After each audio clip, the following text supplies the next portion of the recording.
ద్రోహి అని చెప్పువాడు నరకాగ్నికి లోనగును. అంటే ఇప్పుడు ఏం చెప్పాడు? నరహత్య అంటే ఏంది? పెద్ద పాపం ఇది. నరహత్య అంటే పెద్ద పాపం. కాబట్టి పాపములో ఏది పెద్ద పాపం అంటే మర్డర్ చేయడం అనమాట. నరహత్య చేయడం అనేది పెద్ద పాపం. దానికి మించిన పాపం ఇంకొకటి లేదు. ప్రభు ఏం చెప్తున్నాడంటే, నేను చెప్పినది ఏమనగా కోపపడివాడు కోపము, తర్వాత వ్యర్థుడా, వ్యర్థుడా, ద్రోహి,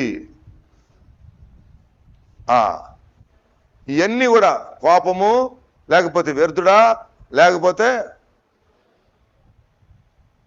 దీనికంటే ఈ గొప్ప అని చెప్పాడు. నరహత్య కంటే ఈ గొప్పవి అన్నాడు. సో ఇవన్నీ గొప్ప పాపాలు కాబట్టి నరహత్య చేస్తామంటావా? చిన్న పాపమని అట్టు కాదు కదా. ఆయన ఏం చెప్తున్నాడు? ధర్మశాస్త్రంలో నరహత్య చేయకూడదు అని చెప్పిన మాట మీరు విన్నారు కదా. నేను చెప్పిన మాట ఏంటంటే, అప్పుడు ధర్మశాస్త్రం ఎవరు చెప్పారు? ఈయనే చెప్పాడు. ఎవరు ధర్మశాస్త్రం చెప్పారు రాశారో వాళ్ళే దాన్ని మార్చడానికి హక్కులు. ఆమేన్.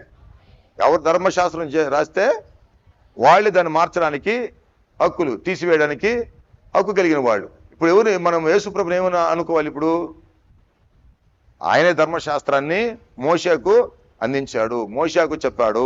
కనుక మోషేని చెప్పిన దేవుడే ఈ లోకానికి యేసుప్రభుగా వచ్చాడు. వచ్చి ధర్మశాస్త్రాన్ని మారుస్తున్నాడు. నరహత్య కాదు కావాల్సింది, నీలో ఉన్న కోపము, నీలో ఉన్నటువంటి ద్వేషము, నీలో ఉన్నటువంటి ఈ యొక్క చెడ్డ గుణాలన్నీ కూడా నాకు నరహత్య చేసిన కంటే నా దృష్టిలో చాలా గొప్పవి. కోపము అనేది దేవునికి ఇష్టం లేనిది. ఆ కోపం వల్ల ఏం చేస్తాము? పాపం చేస్తాం.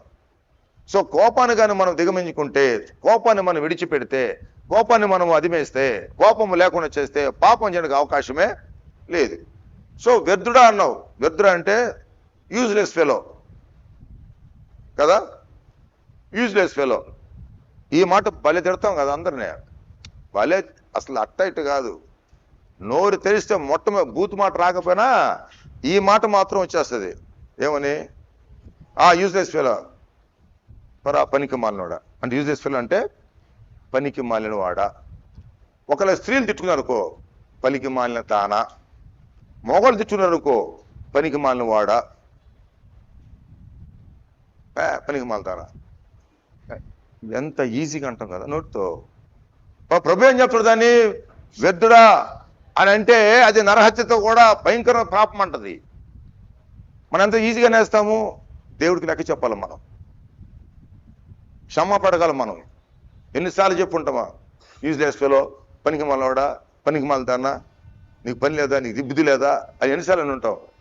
అన్నిసార్లు మనం దేవునికి క్షమాపణ చెప్తానే ఉండాల అని చెప్తా అనుకోవచ్చు అంటారా? చెప్తా అనుకుంటారా? కాదు కదా. మనము మారు మనసు పొందాలి. మారు మనసు పొంది, ప్రభువా నాకు తెలియకుండా చాలా సార్లు చాలా మందిని పనికి మాలినవాడా, పనికి మాలితానా అని నా ఇష్టానుసారంగా అన్నాను ప్రభువా. ఇది నరహత్య కంటే ఘోరమైన పాపమని ఇప్పుడు నాకు తెలిసింది. ఇక మీదట దానిని అనకుండా నా జీవితాన్ని క్రమపరచు. నా జీవితాన్ని మార్చుకున్నా, నా నోటిని అదుపులో పెట్టుకుంటున్నా. వ్యర్థులు అనకూడదు, కోపడకూడదు, ద్రోహి అని చెప్పకూడదు. ద్రోహి అంటే అర్థం ఏంటి? అనొచ్చు నువ్వు ద్రోహి అని ద్రోహం చేసిన వాడిని ద్రోహి అంటారు. అనగా ద్రోహి అనగా దాన్ని ఏమంటారు? దాన్ని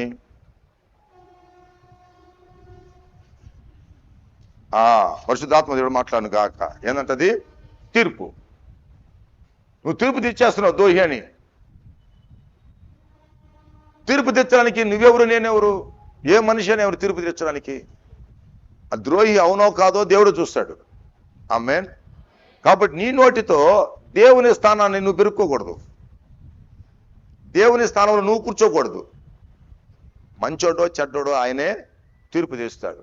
కనుక ఒక వ్యక్తిని, ఎదుటి వ్యక్తిని అన్యాయముగా, అక్రమగా ద్రోహి అని చెప్పువాడు నరకాగ్నికి లోను ఆయనే చెప్పేశాడు.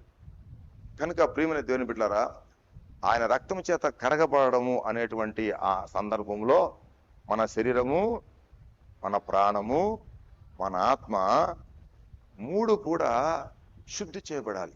ఆమేన్. ఎందుకంటే గుమ్మం అంటేనే రెండు నిలువు కమ్ములు ఒక అడిగేది కనుక దేవుడు అక్కడ ఒక క్రమాన్ని చూపించాడు. నేను మిమ్మల్ని తప్పించాలంటే, పాపము తప్పించాలంటే, లేక ఉగ్రత తప్పించుకోవాలంటే, లేకపోతే మరణం తప్పించుకోవాలంటే మీ గుమ్మాల మీద రక్తాన్ని నేను చూస్తా. I want to see the blood of the lamb. నేను చూస్తా ఆ యొక్క ఆ గొర్రె పిల్ల యొక్క రక్తాన్ని అక్కడ చూస్తా. చూసినప్పుడు నేను దాటిపోతా. పాసోవర్, పస్కా నేను దాటిపోయాను. నేను ఎప్పుడైతే దాటిపోయానో మీరు కూడా దాటిపోతారు. ఎక్కడి నుంచి? ఐగుప్తు దేశంలో నుంచి వాగ్దాన భూమిలోనికి మీరు దాటిపోతారు. సో నేను మిమ్మల్ని కానీ దాటిపోకపోతే మీరు అక్కడే ఉంటా సస్తారు. నేను మిమ్మల్ని దాటిపోతే మీరు కూడా దాటిపోతారు. ఆమేన్. ఇది శరీర సంబంధమైన విడుదల అనేది మనకు సూచనగా ఉంటుంది. దాని వెనకాల పాపములో పడిపోయి పాప దాసత్వములో ఉన్నటువంటి వారిని విడిపించుటకు దేవుడే ఈ లోకానికి ఒక బలి పశువుగా వచ్చి ఆయన రక్తాన్ని శిలువ మీద కార్చిన కారణం చేత ఎవరైతే ఆ రక్తాన్ని పూసుకుంటారో, లేకపోతే విశ్వసిస్తారో, లేకపోతే నమ్ముతారో వారికి త్రికరణ శుద్ధి, రెండు నిలువు కమ్ములు ఒక అడ్డగడియ అనగా మూడు అనగా అది లేకపోతే మనం లోపలికి వెళ్ళలేము కదా. ఈ మూడు లేకపోతే గుమ్మంలో దీంట్లో పోతామా? గుమ్మం అంటారా?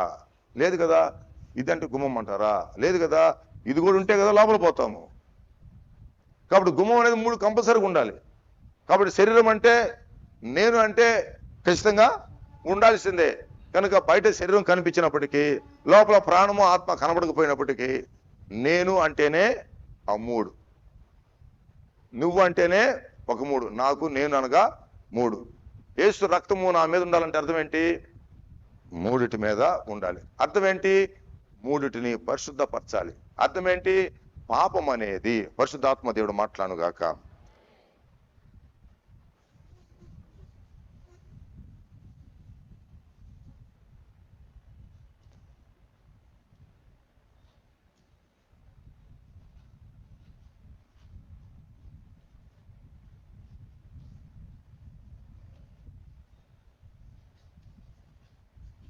పాపం అంటే శరీరానికి అంటుకుంది, ప్రాణానికి అంటుకుంది, ఆత్మకు అంటుకుంది పాపము. ఓకేనా? పరిశుద్ధాత్మ దేవుడు మాట్లాడు గాక. నువ్వు తినద్దని పండు తిన్నావా ఆదాము అని అడిగాడు.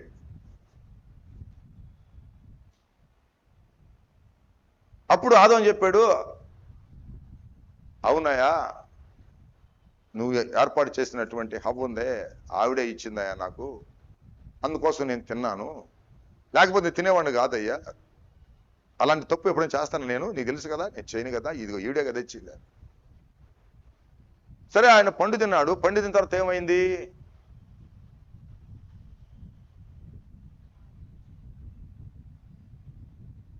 ఆమె ఎవరు? హవ్వ. ఆదికాండంకి వెళ్దామండి. కొద్దిగా చదివితే మనకు అర్థమవుతుంది. దాని గురించి నేను మాట్లాడుతున్నా. ఆదికాండము. దేవునికి స్తోత్రం.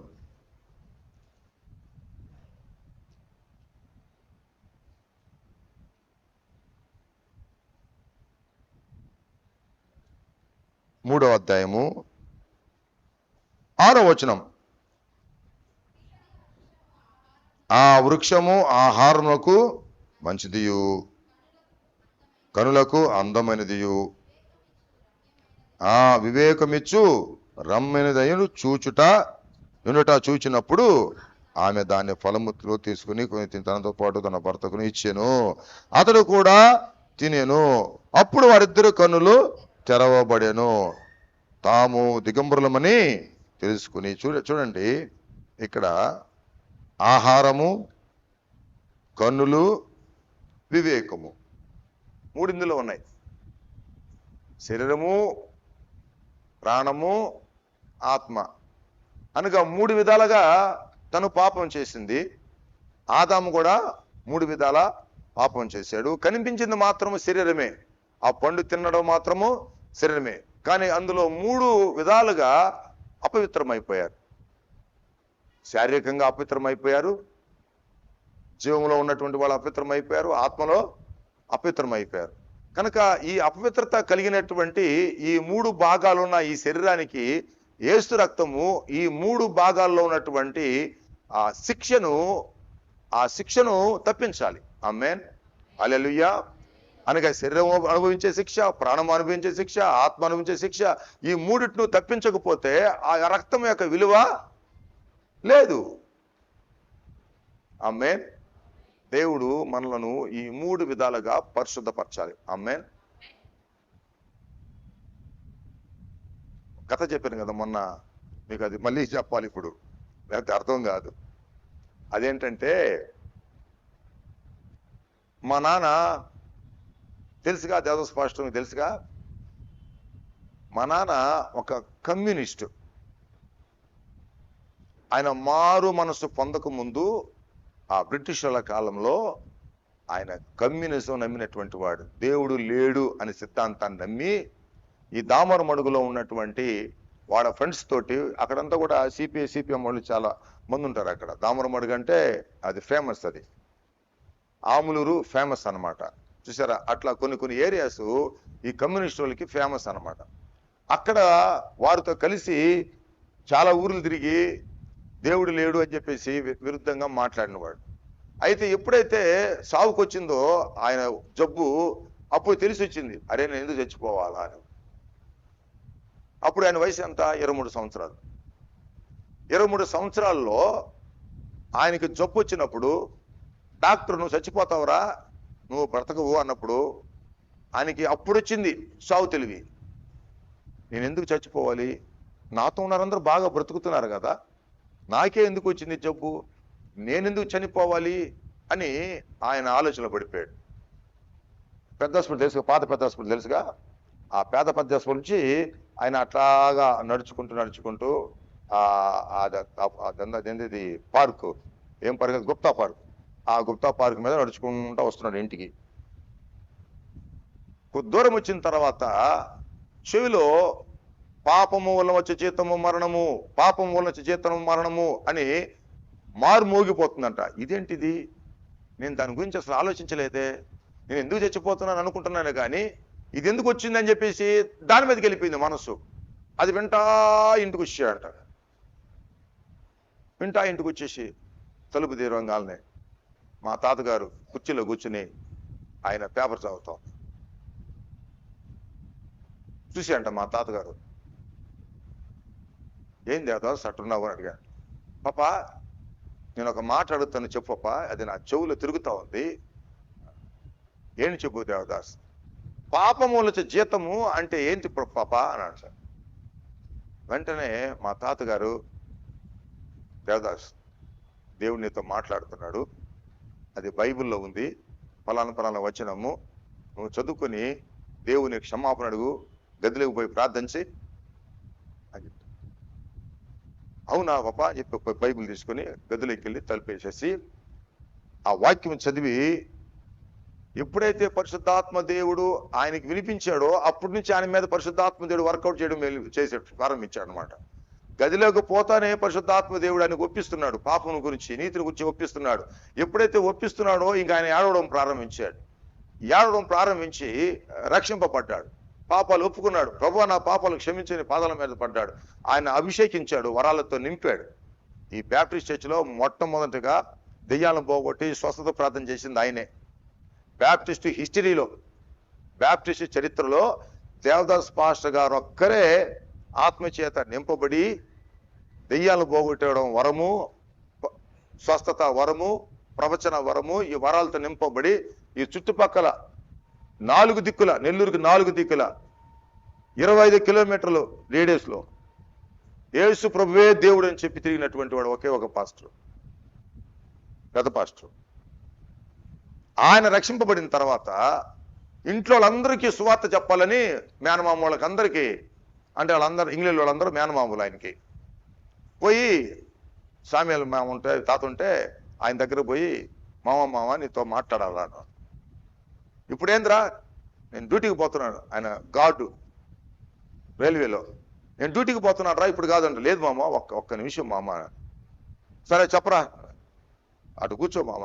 చెప్పరా, నువ్వు చెప్పరా, పర్లేదు చెప్పరా. ఏం లేదు మామ, యేసు ప్రభు దేవుడు, ఆయన నమ్ముకో. దీనికోసం అంటరా, నాకేం తెలీదురా, నాకని తెలుసురా. లేదు మామ, నువ్వు అత్తను పలు కొడుతున్నావు, నువ్వు దేవుడు నమ్ముకున్నట్టు కొట్టవు కదా అత్తనంటే.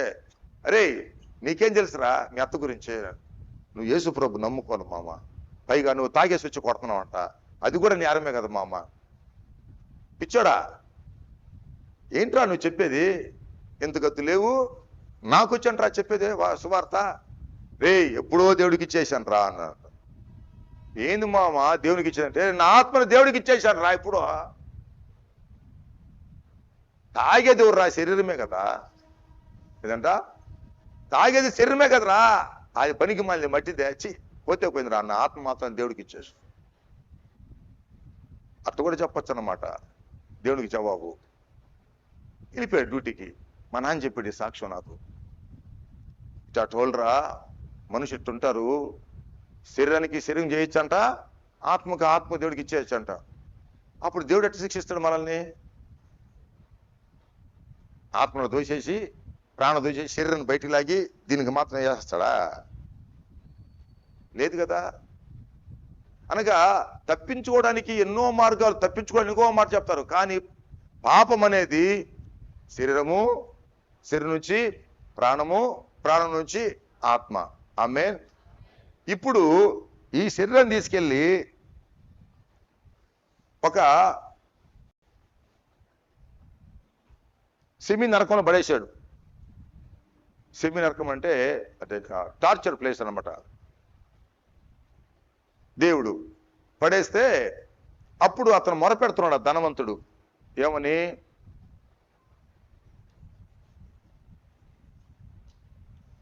దాహం దాహం దాహం దాహం అంటున్నాడు. తండ్రివైన అబ్రాహమా మాట్లాడుతున్నాడు.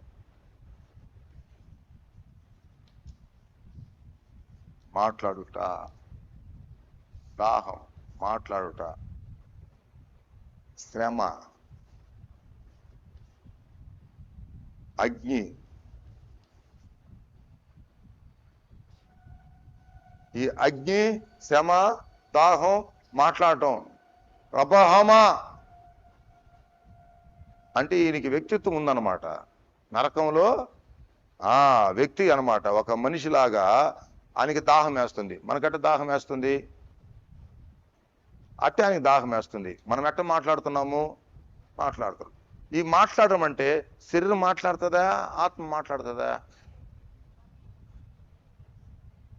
ఏందమ్మా నమ్మకం చూస్తున్నారు? శరీరం మాట్లాడుతుందా, లేకపోతే ప్రాణం మాట్లాడదా, లేకపోతే ఆత్మ ప్రాణం అంటే రక్తం, మనస్సు, ఎవరు మాట్లాడతారు? రెండు కలిపి. అంటే ఎదుస్తే చెప్పాడు అన్న జవాబు. పర్లేదు చెప్పాడు, ఏం కాదు. నా ఆత్మ నేను మాట్లాడాలని, నా ఆత్మ మాట్లాడాలని నా శరీరం ఉపయోగించుకుంటుంది అనగా నా ఆత్మకు నేనే ప్రత్యక్ష సాక్ష్యం. నన్ను అడ్డం పెట్టుకుని ఆత్మ మాట్లాడుతుంది. నాకు మటన్ తినాలనుంది, నాకు. అప్పుడు శరీరానికి ఆత్మకా? ఆత్మకు మటన్ తినాలంది. ఆ మటను నా శరీరంలో ఉపయోగించుకుని శరీరం ద్వారా నేను నింపుకుంటున్నా. అందుకని ఎప్పుడైనా ఏమండి, దురాత్మను అర్థం చేసుకుంటే పరిశుద్ధాత్మ అర్థమవుతాడు. ముందు దురాత్మను అర్థం చేసుకోవాలా, అప్పుడు పరిశుద్ధాత్మ నీకు అర్థమవుతాడు. ఒక దెయ్యాలు పట్టినాడు. రే నా కోడిని తీసుకున్నారా? ఏం కోడమ్మా? నల్ల కోడిని తీసుకుని రారా? సరే అమ్మా. ఊరు మాట్లాడుతున్నారు. నాలో ఉన్న దురాత్మ, నాలో ఉన్న దురాత్మ బయట వాళ్ళతో మాట్లాడుతున్నాను అనమాట. రే అది పెట్టరా, నేను పోతానా? అమ్మా పోమ్మా, విడిచిపెట్టే, పోతా కానీ ముందు అది పెట్టు. ఎవరు తినేది ఇప్పుడు? శరీరము. అడిగింది ఎవరు? ఆత్మ, దురాత్మ. దురాత్మ ఎక్కడుంది? నాలో ఉంది. పోనీ దురాత్మ కడుపుందా? కడుపు నాదే. దురాత్మకి ఏమైనా వాయిస్ ఉందా? లేదు, నా వాయిసే. అది నాలోకి వచ్చి ఆ దురాత్మ నన్ను ఆవహించి నా ద్వారా మిమ్మల్ని అడుగుతుంది. ఎందుకంటే దానికి చికెన్ తినాలని ఆశ ఉంది. పొరపాటు తింటారేమో.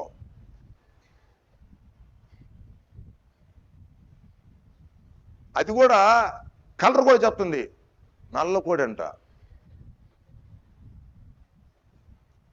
అనగా ఆత్మకు ఒక కోరిక ఉంది, తినాలని ఆశ ఉంది, తాగాలని ఆశ ఉంది. ఒక స్టోరీ చెప్పాను మీకు. రవన్ అని ఆర్టీసీలో పనిచేశాడు. ఆయన చనిపోయాడు బతికాడు నాకు తెలియదు, ఒకసారి నాకని పెద్ద చనిపోయి ఉండొచ్చు. రామలింగపురంలో రైలు కట్ అవతల ఆయన రైలు కట్ దాటి పోవాలా ఆర్టీసీ బస్ స్టాండ్కి, ఉద్యోగం చూసుకుని మళ్ళీ అక్కడి నుంచి రావాలి. ఆయనకి మందు అలవాటు అయిపోయింది. మందు కొట్టకపోతే ఆయన మనిషి కాదు. నిద్ర దాంతోనే లేస్తాడు, నిద్ర దాంతోనే పోతాడు. అంత మంచివాడు ఆయన. ఆ విధంగా చేసుకుంటా పోతుంటే ఏదో నాలాగా నీలాగా వాక్యాలు విని నేను దేవుడిని నమ్ముకోకుండా ఈ బతుకులు బతుకుతున్నా అని చెప్పి పోతా ఉంటే అక్కడ లండన్ చర్చ్ ఉంది ఒకటి, సిఎస్ వాళ్ళ చర్చి, దాని లండన్ చర్చ్ అంటారు. ఆడపోయి గోడను పట్టుకొని, గుళ్ళలో కాదు బయటే గోడను పట్టుకొని, అయ్యా నా పాపాలు క్షమించయా, ఈ మందుని తీసే ప్రభు అని ప్రార్థన చేసుకున్నాంట గోడను పట్టుకొని. ఎంత భక్తిపరుడు చూడండి. లోపల పోతే దేవుడు తిడతాడని బయట గోడలు పట్టుకొని ప్రార్థన చేసి వెళ్ళిపోయాడు. దేవుడు ఆ ప్రార్థన ఆలకించాడు. ఆలకించి ఆ తాగడము కొద్దిగా తగ్గించేశాడు. ఇంట్లోకి పైసలు తెచ్చేదిలే, మొత్తం తాగేయడమే. రావడం భార్య పిల్ల బొక్కు బాక్సింగ్ బాట్ కొట్టడం అన్నమాట, బ్రూస్లీ కొట్టడం. ఆ పిల్లలు చల్లా చెదర పారిపోవటం, నాయన వస్తానే వెళ్ళిపోతుంటాడు అనమాట. ఎప్పుడైతే ఈ మాట దేవుడి మాట విన్నాడో వెంటనే ప్రార్థన చేసుకొని ఒక తలంపు వచ్చింది అతనికి. అవన్నీ పొలాలు, ఇప్పుడు ఆ రైలు గట్ట అవతలంతా పొలాలు అనమాట, పంట పొలాలు. అవన్నీ కోసేసి అది ఎండాకాలము బాగా ఎండిపోయేది. సో ఏకాంత ప్రార్థన అంటే బాగుంటుందని ఒకరోజు సాయంత్రము టార్చర్ తీసుకొని, బైబిల్ తీసుకొని, తలపా కట్టుకొని, సంకలు పెట్టుకొని వెళ్ళిపోయాడు. దూరం వెళ్ళిపోయి అక్కడ మోకరించి చూసుకున్నాడు, గడ్డి బాగుంది. మోకరించేసి బైబిల్ ముందు పెట్టుకొని, యేసయ్యా నా పాపాలు క్షమించయా, అయ్యా నాలో ఉన్నటువంటి ప్రభువా ఈ తాగుడు దురాత్మ తీసే ప్రభువా అంటున్నాడు. ఏం మాట్లాడుతావు నువ్వు అని టార్చర్. ఎవరు లేరు.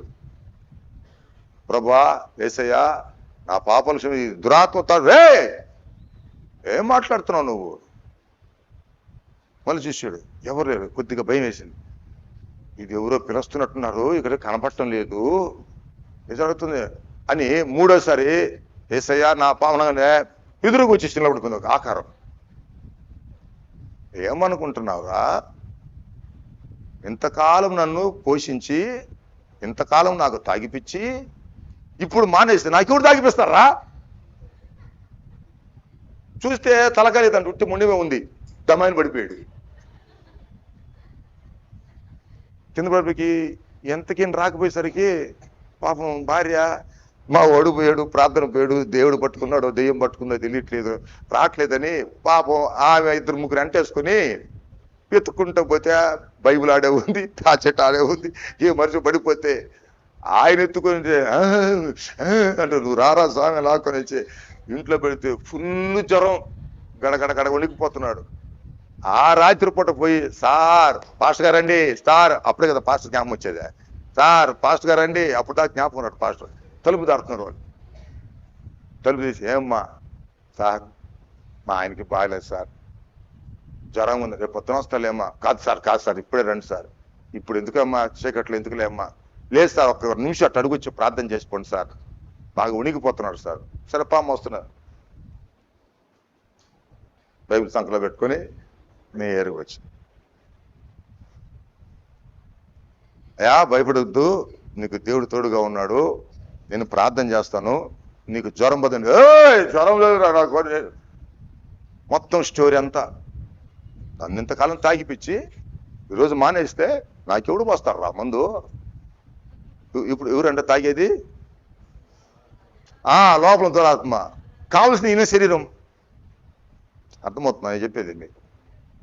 అనగా వాడికేమో కోడి కావాలా, వీడికేమో మందు కావాలా.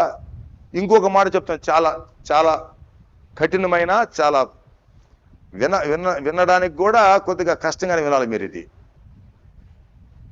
అంటే దేవుడు నాకు ఇచ్చినటువంటి వరాలను బట్టి మీకు ఇవన్నీ కూడా చెప్పగలుగుతున్నా, లేకపోతే నాకు చేత కాదు ఇవన్నీ. ఒక ఆమెకి దెయ్యం పట్టింది. సంటి పాస్టర్ గారి దగ్గర పోండి, ప్రార్థన చేస్తాడు. సరే, నేను పిలిపిస్తే నేను పోయాను. నాకు బాగా తెలుసు వాడి పిల్లడు ఇంటర్మీడియట్ చదువుతున్నాడు అంటున్నాడు. పిల్లడు నేను పోయి ప్రార్థన చేస్తాను. వాడు సైతాన్ని గాడు నవ్వుతున్నాడు నేను చూసి. నువ్వా? మీ నాయనే మోసపోయాడు నా ద్వారా. నువ్వెంత? మా నాయన మోసపోయాడు అంటే అప్పటి నుంచి ఉన్నా నువ్వా? ఏంది పెద్ద పాస్టర్ దగ్గర నుంచి? ఇది 1995, 96 అని చెప్తున్నా. పెద్ద పాస్టర్ దగ్గర ఉందంట. ఏం చేసావు అని అడిగితే ఈ అమ్మాయి చెన్నై నుంచి 3 లెటర్ రాసింది మీ నాన్నకి. అంకుల్ నాకు బాగలేదు, నా కోసం ప్రార్థన చేయండి అని. వచ్చాయా లెటర్లా? అంటే ఏం చేసిందో ఈ సైతానోడు? ఏ లెటర్ రాలా నాయనకి? నాయన ఏం ప్రార్థన చేయలా. వాడు ఇప్పుడు చెప్తున్నాడు వచ్చి, ఇప్పుడు మా నాన్నకి ఆ అమ్మాయి రాసిన లెటర్లు ఇప్పుడు చెప్తున్నాడు నాకు. మీ నాయన దేవుడి దగ్గర ఉన్నాడులే. నూరుమయ్యి, దేవుడి దగ్గర మా నాయన ఉండేది. అందరూ ఉంటారు, యేసు ప్రభు నమ్ముకున్న వాళ్ళందరూ ఉంటారు, నువ్వు తప్ప అని చెప్పా. నువ్వు తప్ప మేమందరూ ఉంటాం అక్కడ. ఎందుకు చేసావు ఈ పని అంటే, ఆ కట్టుకున్నవాడు తాగేసి ఈ అమ్మాయిని చెత్తమత్తగా కొడతా ఉంటే వాళ్ళిద్దరికీ కొంత ఎడం వచ్చేసింది. బాగా గమనించండి, ఎడం వచ్చేసింది. 2 పిల్లలు. ఈమె ఎట్లా బతకాలి? ఏ విధంగా బతకాలి? ఈమె తొందరపడి పెళ్లి చేసుకుంది, 10th క్లాస్ పాస్ కాకుండా పెళ్లి చేసుకుంది ఆమె. ఎట్లా బతకాలి? ఎక్కడ పని చేయాలి? అప్పులు ఎవరు తీరుస్తారు? వాడు తాగడం వచ్చి కొట్టేసిపోతున్నాడు. ఇంటి ఎంత ఎవరు కడతారు? పిల్లల చదువులకి ఫీజులు కడతారు? వీళ్ళు స్కూల్కి ఎవరు తీసుకెళ్తారు? ఇలాంటి పరిస్థితుల్లో ఎవరో ఒకడు వచ్చి టిఫిన్ ఇవ్వడం, ఇడ్లీ తేవడం, పిల్లల్ని స్కూల్కి వదిలిపెట్టడం, ఇలాగ దగ్గరయ్యాడు. భర్త లేడు. సరే ఏం చేస్తుంది? ఒకటే ఆట కూతురు, ఏదో లోపడింది. వాడు కొన్ని రోజుల నుండి వాడు వెళ్ళిపోయాడు. ఇంకోటి వచ్చాడు, వాడు వెళ్ళిపోయాడు. ఇంకోటి వచ్చాడు, ఈమె బ్రతికట్టయిపోయింది. వీడు చెప్తున్నాడు ఇప్పుడు, నేనే చేశా, భర్తను తరిమేసింది నేనే, వాడిని తీసుకొచ్చింది నేనే, వాడిని దరిమేసింది నేనే, వీడిని తీసుకొచ్చింది నేనే, వీడిని దరిమేసింది నేనే. ఇప్పుడున్నవాడు మొదటోడు కాదు, ఇప్పుడు కూడా ఉన్నాడు, వాడిని తెచ్చింది కూడా నేనే. అంటే ఇంటర్మీడియట్ కొడుకు ఏడుస్తున్నాడు. ఈ చరిత్ర అంతా విని ఏడుస్తున్నాడు. అంటే మా అమ్మ కాదా ఇది చేసింది? అంటే ఈ పాపానికి మా అమ్మకి ఏమి సంబంధము లేదా? అంటే ఈ సైతానుగాడు లోపల దూరి వీడు ఆకర్షించుకున్నాడు అందరినీ. వాడికేమో చికెన్ కావాలా, వీడు తిరిగి అవి అంటుకోకుండా నన్ను జాగ్రత్త ఇచ్చే ప్రభువా, నన్ను ముట్టు ప్రభువా. చూసారా, అపోస్తలుడైన పౌలు తెస్సలోని సంఘానికి రాస్తూ ఈ మాటలు మనకు తెలియజేస్తాడు, లేకపోతే మనకు అర్థం కావు.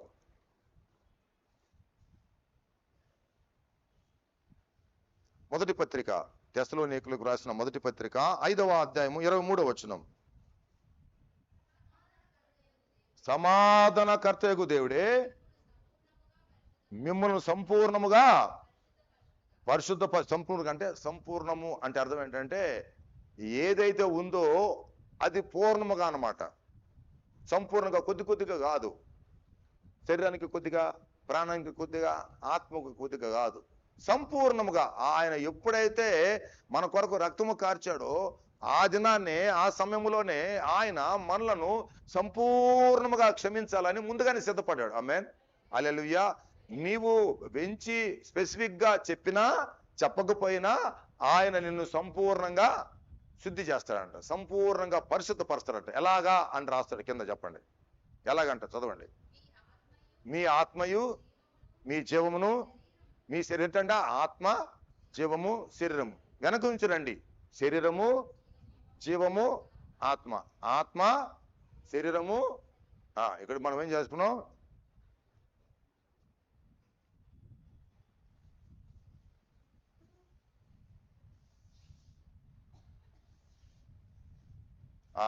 శరీరము ప్రాణము ఆత్మ.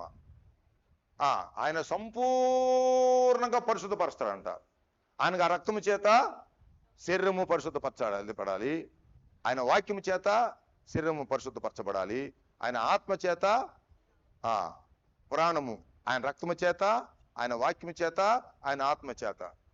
ఆత్మ ఆయన రక్తము చేత, ఆయన వాక్యము చేత, ఆయన ఆత్మ చేత త్రికరణ శుద్ధి చేరాలి 3 విధాలుగా. కాబట్టి ఇవన్నీ కూడా ఏమైందంట, శరీరము జీవము ఆత్మ సంపూర్ణంగా పరిశుద్ధపరుస్తాడు. ఆమేన్. సో వీటిలో ఏది కూడా మిస్ కాకూడదు. పరలోక రాజ్యానికి వెళ్ళినప్పుడు మనము శరీరం లేకుండా ఉట్టి ప్రాణముతో ఆత్మతో పోము. ఆత్మ ఒక్కటే బాదు, శరీరం కూడా ఉంటది. నరకంలోనికి పోయినప్పుడు ఈ 3టితో నరకానికి పోయినప్పుడు ఆ 3టితోనే కదా మనం స్వర్గానికి పోతాం, దేవుని దగ్గరికి. కనుక నరకంలోకి తోయబడినా దానికి తగ్గ శరీరం దానికి ఉంటుంది, దాని తగ్గ ప్రాణం దానికి ఉంటుంది, దాని తగ్గ ఆత్మ దానికి ఉంటుంది. మాట్లాడుతుంది, రచ్చ చేస్తుంది, అరుపులు కేకలు పెడబోపులు అన్నీ ఉంటాయి. అనగా మనిషికి ఏమేమి ఉంటాయో అవన్నీ అక్కడ ఉంటాయి. మనిషికి ఏమేమి ఉంటాయో అవన్నీ కూడా పరిశుద్ధంగా పరలోకములో ఉంటాయి. కనుక పరలోకములో మనం స్తుతిస్తాము అంటే అర్థమైంది, ఉట్టి శరీరమేనా? కాదు కదా. మన వ్యక్తిత్వం మనకుంటుంది. ఆమేన్. పరలోకాన్ని పోయిన తర్వాత సుప్పుని కలిసిపోయేది కాదు. అక్కడ సపోజ్ ఈ లైట్ ఉంది, ఈ లైట్ ఉంది, ఆ లైట్ ఉంది.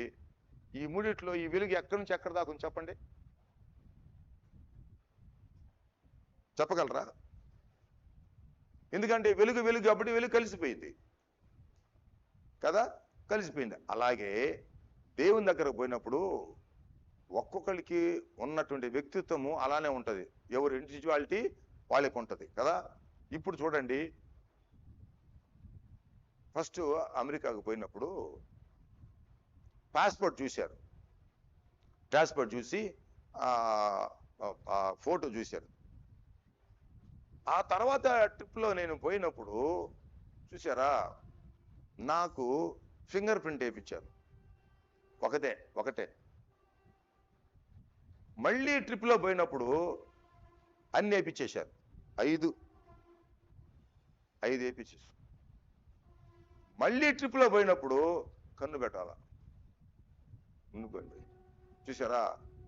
మళ్ళీ ట్రిప్లో పోయినప్పుడు జూము ఫోటో, అంటే ముక్కు కన్ను అన్ని వచ్చేస్తుంది దాంట్లో. ఏంటి, ఎవడి ఐడెంటిఫికేషను వానికి ఉంటుంది. సో ప్రపంచంలో ఎంతమంది ఉన్నా వాళ్ళ వేరు ముద్రలు వేరే, వాళ్ళ కంటి పాప వేరే. చూసారా, చెక్క ముఖాలన్నీ ఒకటి ఉంటాయి, మనమే నయం. ఆ ముఖాలన్నీ వేరే వేరే ఉంటాయి.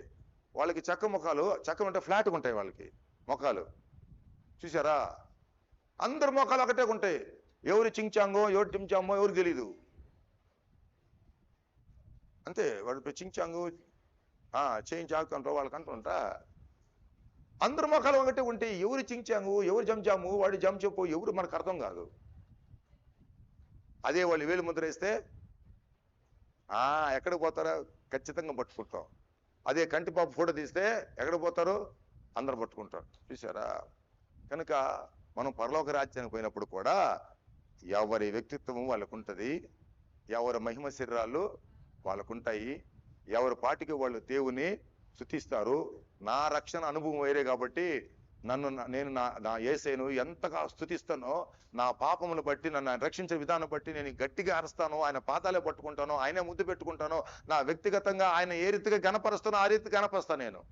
నువ్వు ఏ రీతిగా రక్షించబడ్డావో, నీవు ఎంత ఘోరమైన పాపం చేసావో, ఆ ప్రభుని రక్షించినప్పుడు నువ్వు ఎంత గట్టిగా అరిచి స్తోత్రమయ్యా అని చెప్తావు, అది నీది వ్యక్తిగతమైనటువంటి స్తుతి ఆరాధన అక్కడ ఉంటుంది. ఆమేన్, హల్లెలూయా. ఇంత పొట్టగలిగిన వాడికి ఇంత తింటాడా? అంత తింటాడు వాడు. అది నిండిన దాకా తింటానే ఉంటాడు.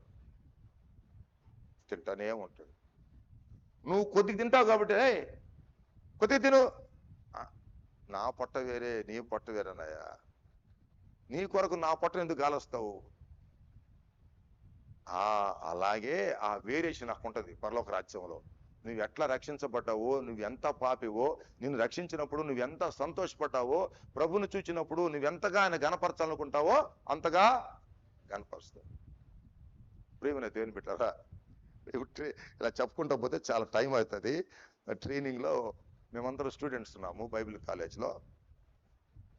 ప్రభువా నన్ను రక్షించినందుకు నేను చాలా దొంగను ప్రభా, పాపిన ప్రభా, సినిమాలు చూసి తాగుపోతున్న ప్రభా, తిరిగిపోతున్నా, వాడే గురికి అది పాప, ఇది పాప, వాడిని కొట్టే, విని క్షమించానా నీకు స్తోత్రం. అందరూ ప్రార్థన చేస్తారు. పక్కతను చూస్తా ఉన్నాడు కూర్చొని. నువ్వేంద్రా ప్రార్థన అంటే, అదే ఇట్లా చెడ్డవాళ్ళతో మాకు లేదండి, నేను ఒకటి కొట్టలేదు, సినిమాలు చూడలేదు, నేను బూతు మాటలు మాట్లాడలేదు, మీలాగా తాగలేదు. ఇప్పుడు ప్రార్థన చేయమంటే ఎందుకు చేయాలా? నేను పాపమే చేయలేదు. ఏదో మా అమ్మడు బొమ్మంటే వచ్చా, ఏదంట వాళ్ళ అమ్మడు బొమ్మన్నారట పాస్టర్ ట్రైనింగ్కి, ఎత్తుకొని వచ్చాడట. మరి ఎప్పుడు అట్ట ప్రార్థన చేస్తావరా అంటే, నేను చేసేదే ఉంది, నేను తప్పు చేసేదంటే ఆయన అడిగేదానికి. మీరందరూ తప్పులు చేశారు కాబట్టి మీరు అడుగుకుంటున్నారు. చూసారా? అప్పుడు మాకింత తెలివి జ్ఞానంలే. అవునరా, నువ్వు పరిశుద్ధుడురా, మేమందరూ పాపులురా, నువ్వేం ప్రార్థన చేయదు, నీకోసం మేమే ప్రార్థన చేస్తావు. పాపం అందరికి ఉన్న సంగతి వాళ్ళకి ఇంకా తెలియలే. పుట్టుకతోనే మన పాపుల సంగతి తెలియలే. తెలిసో తెలియక తల్లి రొమ్మును కొరికింది కూడా వాడికి తెలియలే. చూసారా?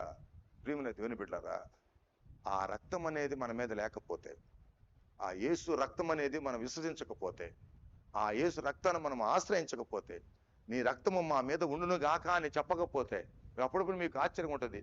యేసు రక్తం చేయం, యేసు రక్తం స్తోత్రం, యేసు రక్తం, నీ రక్తం మా మీద ఉండును గాక, నీ రక్తం మన పరిశుద్ధ బాగా పిచ్చోళ్ళకి చెప్తున్నాయి సంటి పాస్టరాన్ని.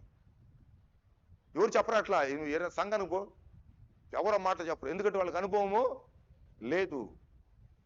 నేను ఈ సైతాన్ శక్తులతో ఇంటరాక్ట్ అవుతున్నప్పుడు వాళ్ళు చెప్పిన మాట, అయ్యా నీ మీద యేసు రక్తం ఉంది, మేమేం నేను చూడలేము, నేనేం చేయలేమయ్యా. ఓ యేసు రక్తం మా మీద ఉండును గాక, ఆమేన్, హల్లెలూయా. అప్పుడు అర్థమైంది, ఓ యేసు రక్తం నా మీద ఉన్నది, అది ఆ రక్తము నన్ను కప్పివేస్తుంది, ఆ రక్తం కింద నేను ఉన్నాను చెప్పినప్పుడు అది అందరికి నేర్పిస్తున్నాయా, యేసు రక్తం మా మీద ఉండును గాక, యేసు రక్తం మమ్మల్ని రక్షించును గాక, ఆమేన్, యేసు రక్తం మమ్మల్ని కాపాడును గాక, ఆమేన్, యేసు రక్తం మమ్మల్ని పరిశుద్ధపరచును గాక, ఆమేన్, యేసు రక్తం సాతాను శక్తులు నాశనం చేయను గాక, ఆమేన్. ఈ మాటలు చెప్తున్నప్పుడు అనుభవంలో నుంచి వచ్చినాయి కానీ ఏదో రాసుకుంటా వచ్చేది కాదు అది. ఆమేన్. సో మీరు నిద్రపోయినా నిద్ర లేచినా మొట్టమొదటి చెప్పాల్సిన మాట, ప్రభువా నీ రక్తం కడిగినందుకై స్తోత్రం, రక్షించినందుకై నీకు స్తోత్రం, నన్ను, నా ఆత్మను, నా ప్రాణమును పరిశుద్ధపరచు ప్రభు, ఈ రోజంతా కాపాడు. ఆమేన్. ప్రార్థన చేసుకుంటాం. ప్రేమగల తండ్రి, పరిశుద్ధుడా, నీకు వందనాలు, స్తుతులు, స్తోత్రాలు.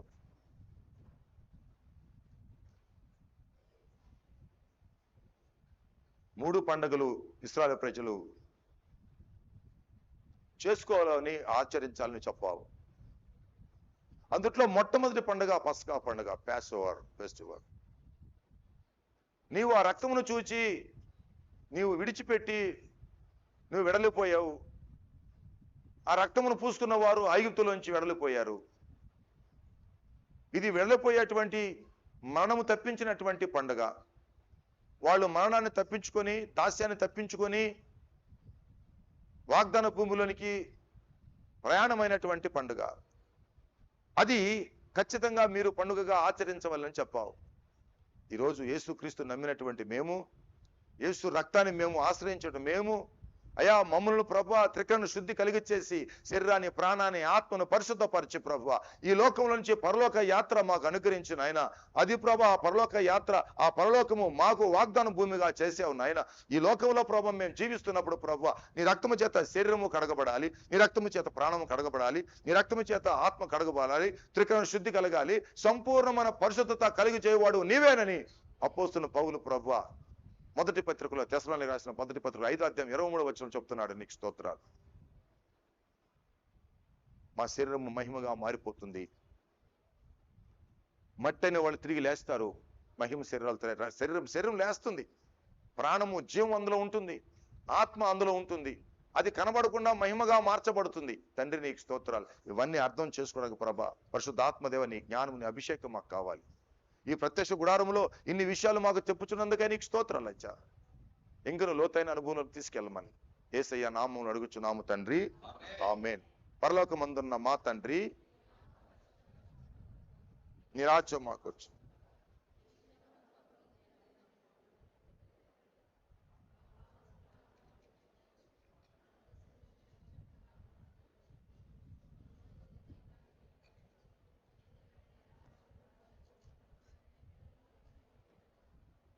ఆమేన్. నా ప్రాణమా